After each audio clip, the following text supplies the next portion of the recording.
7:53 এতে বৃষ্টি শুরু হলো। আর আকাশের অবস্থা খুবই খারাপ। সকাল থেকে দেখলাম সুন্দর ছিল আকাশটা, বৃষ্টি শুরু হয়ে গেল। সকাল সকাল তোমরা দেখতে পারলে খুবই বৃষ্টি পড়েছিল, আর বাপ মেয়ে মিলে কিন্তু বিছানায় শুয়ে রয়েছে। এই বিছানায় শুয়ে থাকার কারণ কি বলো তো বন্ধুরা, মানে বৃষ্টি পড়ছিল তার কারণে কিন্তু বিছানায় শুয়ে রয়েছে বাবার মেয়ে মিলে। তো হ্যালো এভরিওয়ান, তোমরা সবাই কেমন আছো? আশা করি সবাই ভালো আছো। আয়ুষী লাইফস্টাইলে সবাইকে স্বাগত জানিয়ে আজকের ভিডিওটা শুরু করলাম। আর তোমাদের সঙ্গে ভিডিও শেয়ার করতে আমার কিন্তু খুবই ভালো লাগে, কিন্তু আমার অভ্যেস হয়ে গেছে তোমাদের সঙ্গে ভিডিও শেয়ার করার। একটু কিন্তু উঠানটা শুকিয়ে গেছে, তখন কিন্তু একটা ঝাড়ু নিয়ে মানে ঝাড় দিয়ে পরিষ্কার করে রাখছিলাম। তো যাই হোক, বিছানা তোমরা তো বুঝতেই পারছো সকাল সকাল এত বৃষ্টি হয়েছে কি আর বলি তোমাদেরকে। তো বৃষ্টি হওয়ার কারণে কিন্তু আমার এদিকে আর একটু বৃষ্টি পড়লে উঠানটা কেন জানি না ভর্তি হয়ে যায়, মনে হয় কি উঠানে কম হয়ে গেছে মাটিটা। তো ঘরটা ভাঙার স্বার্থে কিন্তু আমাদের এতই অসুবিধা হয়েছে কি আর বলেন। নেই থাকার জায়গা, কোথায় থাকবো, কোথায় কি করব, কোথায় কি রাখবো, এরকম হয়ে গেছে ব্যাপারটা। তারপরে এত থাল বাসন কি আর বলি, যত আমি ভাঁজ করে রাখি না কেন, যত ভাও ভাও করে রাখি না কেন, তত কিন্তু অগোছালো হয়ে থাকে। কি আর বলি, বলার মতো না। এরকম কেন যে হয়েছে এত থাল। আমরা বাড়িতে আর কি নিরামিষ খাবো, আমি তো ভাত খাবো না, মানে দাদা খাবে তার ভাই খাবে, আমি তো ওদের বাড়িতেই খাবো। মানে আমি কিন্তু চলে যাব ঘরের কাজ বাজ করে। আর তোমরা তো বুঝতেই পারছো আমার মেয়ের অভ্যেসটা এমনই হয়ে গেছে, মানে প্রতিদিন সকালবেলা মানে সব ভোরবেলা শিশু করবে, আর ভোরবেলা আমি সময়ই পাই না। ভোরবেলা উঠে আমার কিন্তু কাজ বাজগুলো করতে হয়। তো দেখতেই তো পারছো মানে ক্যামেরার সামনে কত নাটক করছি দুজনে। তার জন্য কিন্তু আমি মানে মোবাইলটা বন্ধ করে দিলাম, বন্ধ করে কিন্তু আবারও চালু করলাম। মানে পর্দাটা সামনে রেখে দিয়েছে, আর মোবাইলটা দিয়ে দেখাই যাচ্ছে না যে ভিডিও হচ্ছে কি হচ্ছে না। তো যাই হোক, আমি এদিকে পরিষ্কার পরিচ্ছন্ন করছি, মোছামুছি। আর ওদের বাড়িতে অনুষ্ঠান, যেহেতু আমরাও শান্তি হব তার কারণে কিন্তু আমি ঘর বাড়িগুলো সুন্দর করে মোছামুছি করছি। কারণ মোছামুছি করতে হয়, যেহেতু ওদের বাড়িতে পুজো মানে আমাদের বাড়িতে পুজো, এরকম আর কি ব্যাপার। মোছামুছি করে বাইরে গিয়ে কিন্তু ধোয়া দেবের কাজটাও সেরে নেব। তো যাই হোক, এদিকে কিন্তু সবগুলাই নিয়ে গিয়ে আবার ধুয়ে দিতে হবে। তো যাই হোক, মেয়ে ওরা কিন্তু খেলছে মানে ওর পিসিমণির সাথে, তার জন্য কিন্তু আমি কাজগুলো তাড়াতাড়ি করতে পারছি, নাহলে কিন্তু এত ঝামেলা করলে আমি করতেই পারি না কাজ টাজ। তো যাই হোক, এদিকে কিন্তু আমার কাজ একদম কমপ্লিটের দিকে। তো আবারও ঘরে এসে আমাকে রাখছিল। তো যাই হোক, এদিকে কলের পাড়ে চলে আসলাম থাল বাসন নিয়ে। এখন কিন্তু এগুলা মেজে নেব। তো যাই হোক, আমার শরীর কিন্তু খুবই খারাপ লাগছে, তাই কিন্তু ভয়েস দেওয়ার সময় আমার গলাটা ব্যথা। আমার বাড়ির কাজ আমাকে কিন্তু করতে ভালোই লাগে, কিন্তু একটা কথা কি বলতো বন্ধুরা, আমি কিন্তু আগের দিনে ভিডিও দিতে পারিনি, কারণ আমার একদমই ভালো লাগছিল না। কি আর বলি, শরীরটা এত খারাপ হয়ে গেছে হঠাৎ করে, কি আর বলি তোমাদেরকে। তো ভয়েস দেওয়ার সময় আর কি আমার খুবই অসুবিধা হচ্ছিল, মানে পেটে ব্যথা ধরেছে, তার জন্য তোমাদের সঙ্গে ভিডিও শেয়ার করতে পারিনি। তো দুই একটা আর কি শর্ট ভিডিও তোমাদের সঙ্গে শেয়ার করেছি।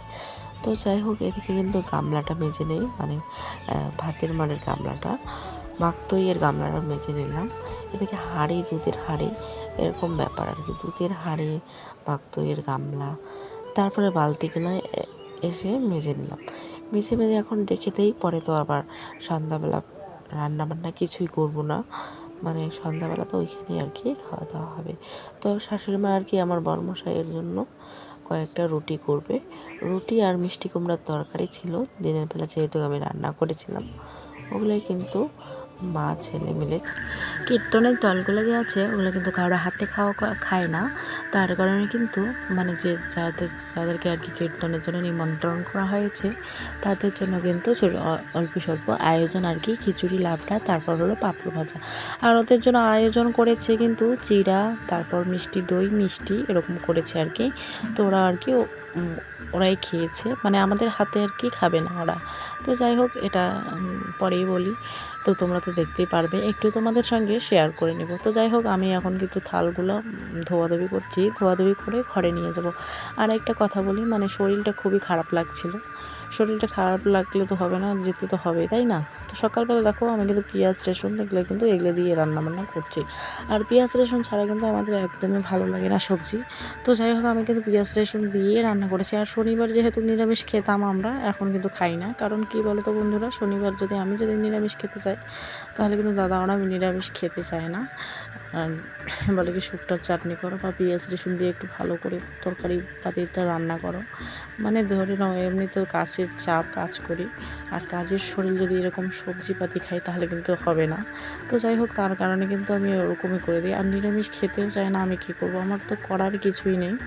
কারণ তো যাই হোক, এদিকে কিন্তু আবারও কলের পাড়ে চলে আসলাম। কলের পাড়ে এসে যেহেতু টিফিনে ভাত নিয়ে যাবে, টিফিনটা কালকে যেহেতু মাজাই হয়নি, তো টিফিনটাও সুন্দর করে মেজে নেবো, মানে ভালো করে মেজে নেব। আর আমার বড়মশাই কিন্তু মানে রাবড়ি বাড়িতে আগুন জ্বালিয়েছে, মানে যতগুলো নোংরা ফোংরা আছে সবগুলো কিন্তু জ্বালিয়ে নিচ্ছে। কারণ কী বলো তো বন্ধুরা, নোংরাগুলো না জ্বালাইলে পরে যখন ওরা মানে ধান গাড়বে তখন আর কি, তখন বলবে যে নোংরা টোংরা, এত নোংরা, এরকম ব্যাপার আর কি, এরকম করে বলবে। তার কারণে কিন্তু এখনই কিন্তু পরিষ্কার করে দেওয়াটা অনেক ভালো। 2-3 দিন ধরে যেহেতু রৌদ্র করছে, তার কারণে কিন্তু এগুলো আর কি মানে একটু আগেই তো সকাল সকাল তো বৃষ্টি পড়লো, এখন কিন্তু বৃষ্টি নেই, বৃষ্টি কিন্তু থেমে গেছে। তো বৃষ্টি থেমে যাওয়ার কারণে কিন্তু বরমশাই বৃষ্টি পড়ার আগেই আর কি সকাল সকাল উঠে আগুন জ্বালিয়েছে। এখন কিন্তু আর আগুনটা নেই। তো চট করে আমি স্নান করে নিলাম, স্নান করে নিয়ে কিন্তু আবারও খাওয়া দাওয়া করে মানে খাওয়া দাওয়া করলো ওরা, খাওয়া দাওয়া করলো, ওদের বাড়ি থেকে কাজ বাজ করে কিন্তু আমি বাড়ি আসলাম। বাড়ি এসে কিন্তু ভাত ঢালছি, মানে আমার বরমশাইয়ের জন্য। তো ভাত ঢালে ওকে খেতে দেবো, এখন খেতে দেবো। মানে সকাল সকাল উঠে আমি এত যে কাজ করলাম কি আর বলি। বরমশাই তো ওদিকে ধোয়াধুয়ি মানে আগুন আর কি, আগুন ধরিয়েছে। তো যাই হোক, সবজি বেড়ে নিলাম, তারপরে ভাত বেড়ে নিলাম, ভাত বেড়ে নিয়ে এখন কিন্তু বরমশাইকে খেতে দেবো। তো আমার ঘরের অবস্থাও দেখো কী অবস্থা হয়েছে, ঘরটাও একটু পরিষ্কার করে নেবো, বিছানা তুলবো। তারপরে মেয়ের কাণ্ড দেখো, তো মেয়ে এদিকে কিন্তু বিছানায় শুয়ে রয়েছে। সকালে উঠে সব কাজ করলাম, কাজ বাজ করে কিন্তু এখন স্নান করলাম, স্নান করে এখন কিন্তু ঘরের কাজে আসলাম। মানে ঘরের কাজটা বেশি গুরুত্বপূর্ণ, কারণ সকাল সকাল উঠেই কিন্তু ঘর বাড়ি পরিষ্কার করতে যাই, কিন্তু সময় হয়ে ওঠে না। এদিকে উঠতে উঠতে তো 6:30 বেজে যায়। যেহেতু রাত্রেবেলা মেয়ে কান্নাকাটি করে, তার জন্য কিন্তু আবার উঠতেই পারি না সকাল সকাল। যেহেতু রাত্রেবেলা হিসু করলে আবার আমার রাগ উঠে যায়। রাত্রেবেলা একদমই আমার ঘুম ধরে না হিসু করলে। তো আমি উঠে পড়ি, উঠে কিন্তু বসে থাকি। তারপরে দেখো এদিকে আমি ক্যামেরা চালিয়েছি। এদিকে মেয়ের কাণ্ড দেখো, মেয়ে কিন্তু, তো যাই হোক, এদিকে কিন্তু মেয়ে ওদের বাড়িতে যাওয়ার জন্য স্থির হয়ে আছে। তো যাই হোক, ও স্থির করলে তো হবে না, তো একটু পরে যাব।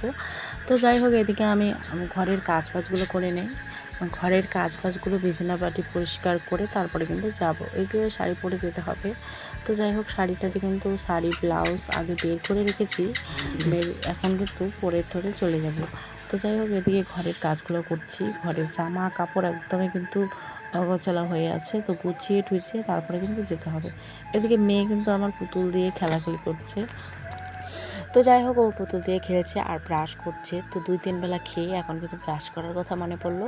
আর আমি কিন্তু যেতে 3টার দিকে যাব, গিয়ে কিন্তু আবারও আসবো। মানে সকাল সকাল আমি কিন্তু ওদের বাড়িতে গিয়েছিলাম, গিয়ে দেখি যে ওরা কাজ করে নিয়েছে। একটু কাজ ছিল, একটু মানে পান কাটা, পান চিড়ে নেওয়া, তারপর হলো এদিকে সবজি কাটা, এগুলো কাজে আর কি করতে লেগেছে। আর সকাল সকাল তো আমি যেতেই পারবো না, কারণ কি বলো তো বন্ধুরা, আর সকাল সকাল তোমরা একটু জানো, সকাল সকাল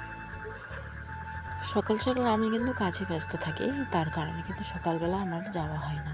আর সকালবেলা যেয়ে বা কী করতাম, মানে 2 বউ শাশুড়ি তো কাজগুলো সামলিয়ে নিত, কারণ কাজ তো কয়েকটা ছিল আর কি। আমি কিভাবে আমার ঠেকাটা সামলিয়েছি, কারণ আমার যখন শ্বশুরমশাই মারা গেছে, তখন তো আমি নিজের বাড়ির কাজ আমি একাই করেছি। তখন তো কাউকে বলিনি যে আমার একটু কাজ করে দাও।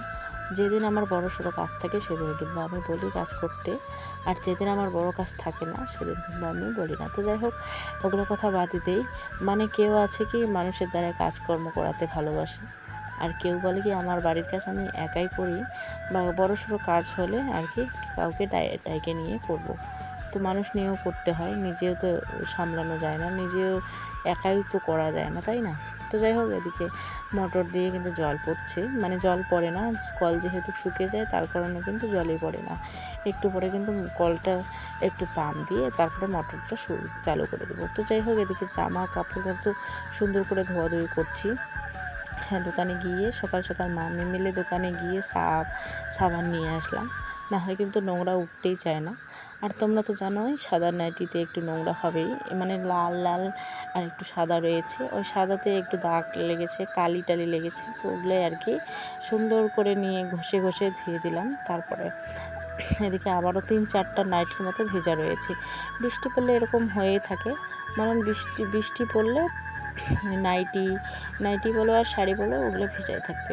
কোন সময় তো এরকম হয়ে যায়, মানে নাইটিগুলো সবগুলোই ভেজা থাকে, বাধ্য হয়ে আমাকে শাড়ি পরতে হয়। তো সব কিছুই আর কি লাগে। তো যাই হোক, বড়মশাই কয়েকটা জামা দিয়ে গেছে আর আমার কয়েকটা নাইটি, তারপরে শাড়িগুলোও আর কি ধুয়ে দেবো। তো শাড়িটাই সব কিছু ধুয়ে দিয়ে পরতে হবে, কারণ ওই শাড়িটা কিন্তু আমি যখন আমাদের বাড়িতে পুজো হয়েছে তখন কিন্তু আমি শাড়িটা পরে ওইখানে আলনাতে ভাঁজ করে রেখে দিয়েছি। ওটা শাড়ি ধুয়ে কিন্তু রাত্রিবেলা পরে কিন্তু যাবো। এদিকে আস্তে আস্তে ধোয়াধুয়ি করছি, আর মোবাইলটা রাখার কিন্তু আমার একদমই হয়নি। মোবাইলটা রাখার এমন জায়গায় রেখে দিয়েছি আর বারবার পড়তেই আছে, তার জন্য কিন্তু না দেখে এটা রেখে দেওয়া হয়েছে। তোমরা যে দেখতে পাচ্ছ এই পিঙ্ক কালার নাইটিটা, এটা কিন্তু মানে পিঠেতে একটু ছিঁড়ে গেছে, এটাও সেলাই করতে হবে, কারণ যেখানে সেখানে লেগে কিন্তু ছিঁড়ে যায়। এদিকে ধরে নাও তার কাটা কোথাও গুঁজে থাকলে ওটাই কিন্তু লেগে ছিঁড়ে যায়, এরকম কিন্তু হয়। আর প্রত্যেক নাইটিটা একটু একটু করে ছিঁড়া থাকবে, কারণ তার কাটাতে লেগেই ছিঁড়বে। এটা আমার একদমই অভ্যেস হয়ে গেছে নাইটি ছিঁড়ানো। নতুন নাইটিগুলো ছিঁড়ে রেখে দেবো, এটাই আর কি আমার ঝামেলা। তারপরে দেখো, পয়লা বৈশাখে কিন্তু আমার বরমশাই কোনো রকম বাজার করে দেয়নি, আমার কিন্তু মামি দিয়েছে, ওটা দিয়ে আর কি হয়ে গেছে। তো যাই হোক, সেকেন্ড হ্যান্ড জামা পরেছি, মানে একদিন পয়লা বৈশাখের একদিন আগে কিন্তু ওই নাইটিটা আমি পরেছি, মানে বাধ্য হয়ে পরেছি। শাড়ি এত গরমে কিন্তু আমি শাড়ি পরে থাকতে পারি না, তার কারণে মামি দেওয়া শাড়িটা কিন্তু মানে নাইটিটা পরে নিয়েছিলাম, পরে নিয়ে মানে পয়লা বৈশাখের দিন আবারও পরেছি। তো যাই হোক, তো কী করব, কপালে না থাকলে একদমই কিন্তু হয় না। আর বরের কিছু সমস্যার কারণে কিন্তু আমাকে নাইটি কিনে দিতে পারে না, কারণ সব কিছুই বুঝতে হবে, কারণ নিজের কথাতেও চলা যাবে না, মানে সব কিছু বুঝেই আর কি, বুঝে শুনেই করতে হবে। তো যাই হোক, ওদের কীর্তন বাড়িতে কিন্তু আমরা এসেছি। চলে এসে এখন দেখো, মানে ওরা বারান্দায় বসে রয়েছে, তো সবাইকে আর কি বস্ত্র দান করছে। তো যাই হোক, এদিকে সবাইকে তোমাদের সঙ্গে শেয়ার করে নিলাম। আর আমার মেয়ে খাওয়া দেখো, আজকের মতো এখানেই থাক।